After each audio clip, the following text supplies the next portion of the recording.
Lembayung senja di atas bumi jala selalu berwarna merah darah, seolah mencerminkan takdir yang akan segera merenggut takhta. Di balik dinding batu istana yang megah, pangeran muda bernama Satria, pewaris tunggal garis keturunan Widyadana, merasakan udara yang semakin dingin, bukan karena malam, melainkan karena pengkhianatan yang merayap. Sejak ayahandanya, Sri Prabu Erlangga, mangkat mendadak, bayangan Adipati Wirasena yang ambisius mulai menyelimuti seluruh persada kerajaan. Wirasena, yang semula adalah panglima terpercaya, kini bergerak seperti badai yang tak terhentikan, mengunci setiap gerbang dan membungkam para penasihat raja. Satria tahu waktu mereka tinggal sedikit, dan ia tidak memiliki kekuatan militer ataupun pengalaman politik untuk menghadapi kekuatan Adipati yang telah mengumpulkan kesetiaan para laskar. Malam itu, di tengah hening yang memekakan, suara gesekan kain sutra yang panik memecah keheningan di kamar pribadinya. Eyang Reksa,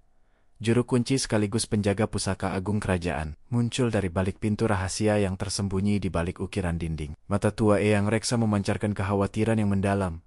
Tatapannya seolah melihat kehancuran yang tak terelakkan di masa depan. Ia tidak mengucapkan salam atau basa-basi, hanya menggenggam lengan Satria dengan kekuatan yang mengejutkan, memaksanya bangkit dari pembaringan. "Kita harus pergi, Gusti.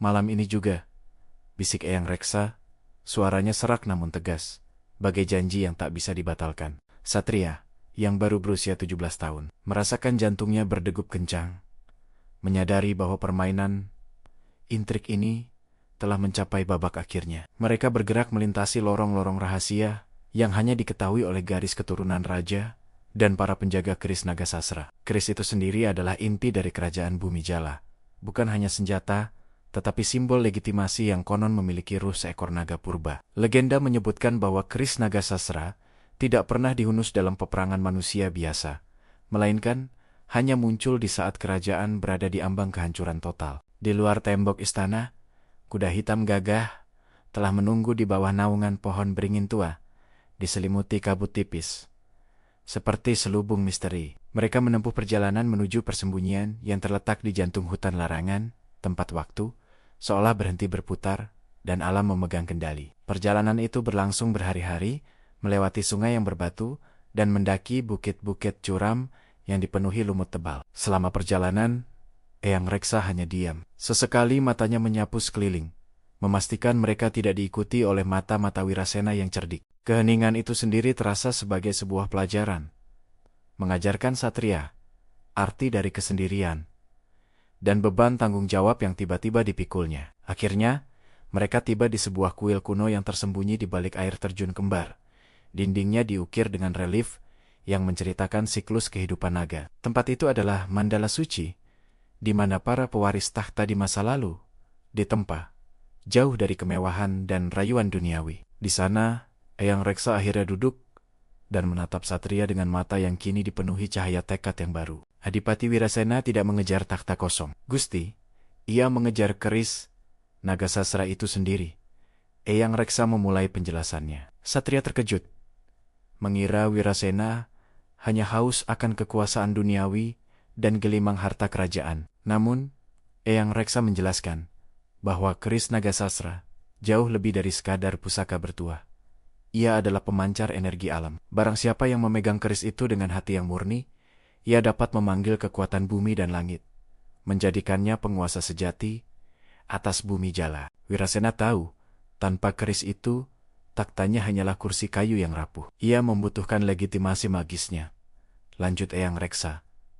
Tugas Satria kini bukan hanya merebut kembali kerajaannya, tetapi juga membuktikan dirinya layak di hadapan ruh naga sasra. Keris itu tersembunyi di ruang terdalam kuil, dijaga oleh mantra dan ilusi kuno yang hanya bisa dilewati oleh keturunan Widyadana yang telah siap. Mulailah pelatihan Satria, sebuah penempaan jiwa dan raga yang melampaui batas kemampuan manusia biasa. Latihan fisik dimulai dari fajar hingga senja, memaksa Satria berlari mendaki lereng berbatu dengan bekal air yang minimal. Ia belajar ilmu bela diri kuno, setiap gerakannya harus mencerminkan keseimbangan dan ketenangan seekor naga yang tertidur. Namun, bagian tersulit adalah pelatihan spiritual, di mana ia harus duduk bermeditasi di gua gelap, melawan bisikan keraguan dan ketakutan yang datang dari dalam hatinya sendiri. Seringkali, Satria merasa putus asa, merindukan kehidupan lamanya yang damai dan tanpa beban kekuasaan. Ia menyadari bahwa menjadi seorang raja bukanlah tentang memakai mahkota emas, melainkan tentang menanggung beban yang tak terlihat. Eyang Reksa mengajarkan kepadanya filosofi kuno. Naga sasra hanya tunduk pada hati yang telah mengalami sangsara penderitaan dan bangkit dengan wicaksana kebijaksanaan. Keris itu adalah cermin. Gusti, ia tidak akan memberimu kekuatan. Ia hanya akan memperlihatkan kekuatan yang sudah ada dalam dirimu, kata Eyang Reksa suatu pagi. Pada suatu malam yang diselimuti kabut tebal, Satria merasakan kehadiran asing yang mendekati kuil. Itu adalah Laskar Wirasena, yang telah berhasil melacak persembunyian mereka melalui pengkhianat di desa terdekat. Satria dan Eyang Reksa bersiap. Pedang pusaka Eyang Reksa, bernama Kebolajer, bergetar di tangannya, memancarkan cahaya biru samar. Baku hantam, tak terhindarkan. Eyang Reksa bertarung dengan keahlian luar biasa. Usianya yang lanjut tak mengurangi kecepatan dan ketepatannya. Sementara itu, Satria menggunakan teknik yang baru ia pelajari, bergerak seperti bayangan, menghindari serangan, dan hanya membalas seperlunya. Pertarungan itu menjadi ujian pertama Satria di dunia nyata. Sebuah pembaptisan darah yang memaksanya menghadapi ketakutan akan kematian. Ia melihat bagaimana Laskar Wirasena bertarung tanpa kehormatan, didorong oleh ketamakan, dan itu memperkuat tekadnya. Setelah pertempuran singkat yang sengit, Laskar itu mundur, meninggalkan beberapa korban dan jejak darah di tanah. Eyang Reksa terluka, namun lukanya tidak serius. Meskipun ia tampak lebih lelah secara spiritual. Mereka akan datang lagi, Gusti. Kali ini, Wirasena sendiri yang akan memimpin. Eyang Reksa berucap sambil mengobati lukanya. Inilah saatnya. Satria harus segera memasuki ruang keris dan menyelesaikan penempaannya. Satria melangkah masuk ke ruang terdalam kuil. Sebuah labirin dari batu pualam hitam yang dingin. Di ujung labirin, keris naga sasra bersemayam di atas altar batu, disinari oleh cahaya tunggal yang seolah berasal dari keris itu sendiri. Keris itu tampak sederhana, namun auranya begitu kuat, mengirimkan getaran energi yang menembus kulit dan mencapai sumsum tulang. Bilahnya berwarna hitam kelam, namun ukiran naga yang membelitnya seolah hidup. Sisiknya terbuat dari emas yang memantulkan cahaya. Di sanalah keris itu menanti, pusaka yang menjadi jantung kerajaan dan penyebab segala intrik. Satria mendekati altar, langkahnya terasa berat, seolah ia membawa beban seluruh sejarah Bumi Jala di pundaknya. Tepat saat tangannya hendak menyentuh gagangnya, keris naga sasra memancarkan cahaya pijar, diikuti oleh suara gemuruh yang keras di benaknya. Suara itu bukan kata-kata, melainkan sebuah ingatan, sebuah visi yang menunjukkan keagungan dan kejatuhan para raja pendahulunya. Satria melihat perang, pengorbanan, dan keserakahan yang menyelimuti keris itu sepanjang zaman. Sebuah sejarah yang penuh darah dan kemuliaan. Ia menyadari bahwa naga sasra tidak memiliki keinginan pribadi. Ia hanya memperkuat apapun yang dipegangnya.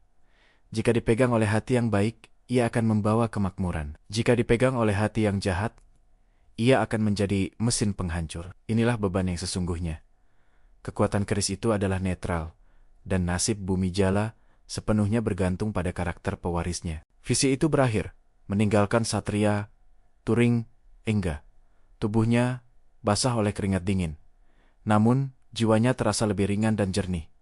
Satria meraih gagang keris naga sasra. Sentuhan pertamanya terasa seperti menyentuh api dingin yang membara, namun tidak membakar. Keris itu langsung terasa pas di tangannya, seolah ia adalah perpanjangan dari jiwanya, bukan sekadar benda mati. Ukiran naga pada bilah seolah berkedip, memancarkan cahaya keemasan yang menembus kegelapan kuil. Saat ia mengangkatnya, ia merasakan kekuatan baru mengalir dalam dirinya. Bukan kekuatan otot, melainkan kekuatan dari Manunggaling Kawula Gusti.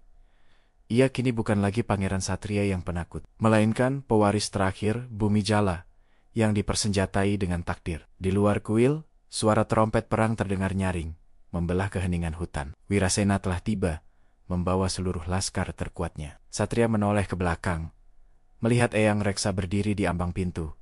Tersenyum bangga, namun juga sedih. Waktunya telah tiba.